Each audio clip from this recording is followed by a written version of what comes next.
A flapping wing robot able to perch. A flapping wing robot able to perch. You're listening to World Reading Club's Technical News Reading, presented by Hakeem Alibokis Alexander on Spreaker, social podcasting, presented for World Reading Club in association with Uniquilibrium. This edition's reading focus comes to us from techbriefs.com and is titled A Flapping Wing Robot Able to Perch. It was published on January 26, 2023 under the categories of design, manufacturing and prototyping, motion control, propulsion, research lab, robotics, automation and control, sensors, data acquisition, tests and measurement, and unmanned systems. A flapping wing robot able to perch. Researchers have developed a flapping wing robot that can land autonomously on a horizontal perch using a claw-like mechanism. Our first image seems to be of that robot and is captioned "The Ornithopter Perching." Image, Raphael Zuffrey. Tech Briefs continues. A bird landing on a branch is no big deal. We see it happen hundreds, if not more, of times per day. But a flapping wing robot, ornithopter, performing the same feat? Unheard of, until now. In what could drastically increase robot-assisted tasks, Dr. Raphael Zuffrey and a team of researchers have developed and tested at the University of Seville, Spain, a 700-gram, 1.5-pound ornithopter. This is the first phase of a larger project, Zuffrey said. Once an ornithopter can master landing autonomously on a tree branch, then it has the potential to carry out specific tasks, such as unobtrusively collecting biological samples or measurements from a tree. Eventually, it could even land on artificial structures, which could open up further areas of application. In addition, the perching could provide a way for ornithopters to recharge using solar energy, thus making them perfect for long-range missions. Another featured image here shows the ornithopter flying, and the caption says just as much, "The ornithopter flying." Image, Raphael Zuffrey. This is a big step toward using flapping wing robots, which as of now can really only do free flights, for manipulation tasks and other real-world applications, he said. The engineering issues that come with perching an ornithopter, sans external commands, required mitigating many variables. It had to be able to slow down prior to perching while still maintaining flight.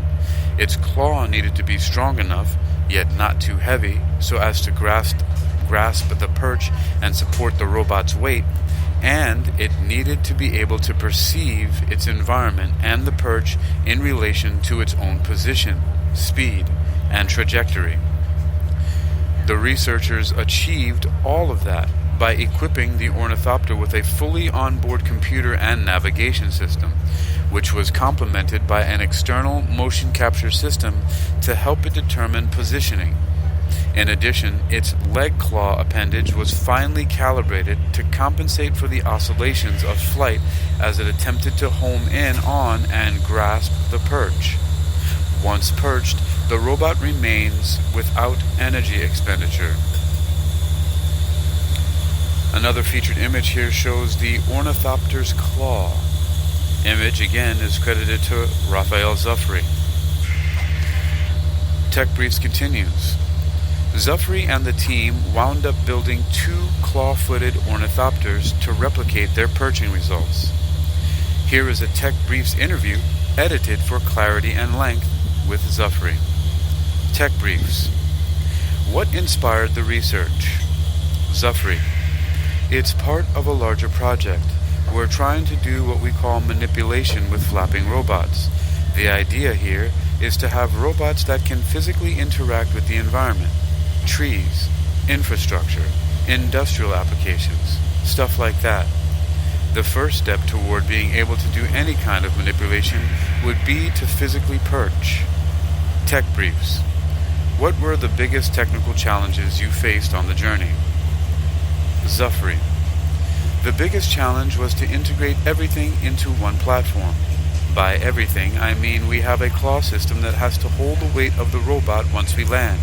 We need to compensate the oscillations, and we need to actually get to the branch in the first place. Integrating all that and mastering all those aspects into one flying robot that has to execute everything and be very precisely timed was difficult. Another image here shows the ornithopter's claw in action. Image also to Raphael Zufri. Tech briefs. Would you mind explaining in very simple terms how the technology works? Zufri. We did the perching maneuver, which starts by launching the robot with a catapult into a fixed speed. At that point, the wings take over and flap about 60 degrees at around 4 times per second. The robot then follows a trajectory toward the branch, and as we close into the branch, we detect it with a sensor that's on board and compensate for the oscillations that are generated by the flapping wings during flight. Once that's compensated, we then reach very close to the branch and, mechanically, the claw latches onto the branch. The claw has been designed so that it has sufficient strength to hold the robot on the branch without using any energy. That was particularly important. We want to be able to stay on the branch without having any motors enabled, for example. Tech briefs. What's the next step and how many phases are there altogether? Zufri.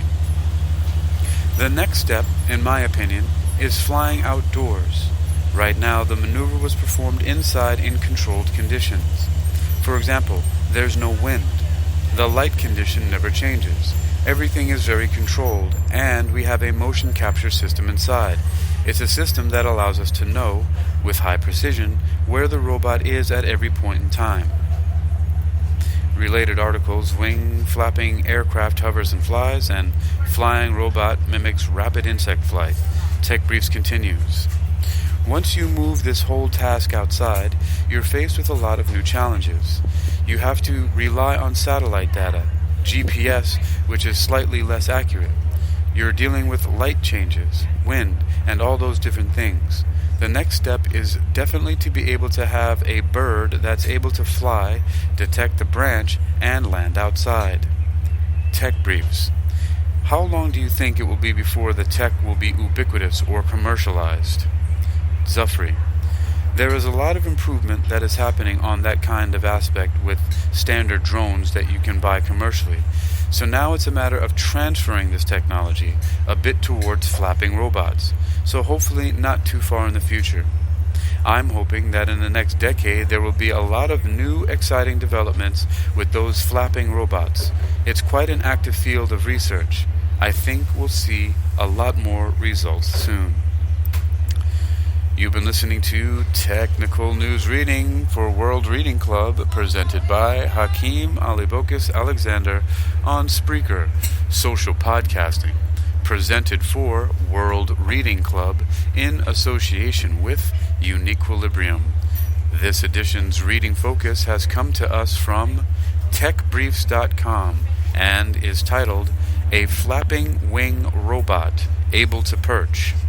It was published on January 26, 2023, under the categories of design, manufacturing and prototyping, motion control, propulsion, research lab, robotics, automation and control, sensors and data acquisition, test and measurement, and unmanned systems. You can read this article and others like it for yourself by visiting techbriefs.com. That's techbriefs.com. techbriefs.com. And whether you're enjoying it or not, you're going to continue listening to this binaural beat called Vesper Dust under my production suite known as Demi-Cerebral Neurophasing, or Demi-Phase for short. It's got birds too.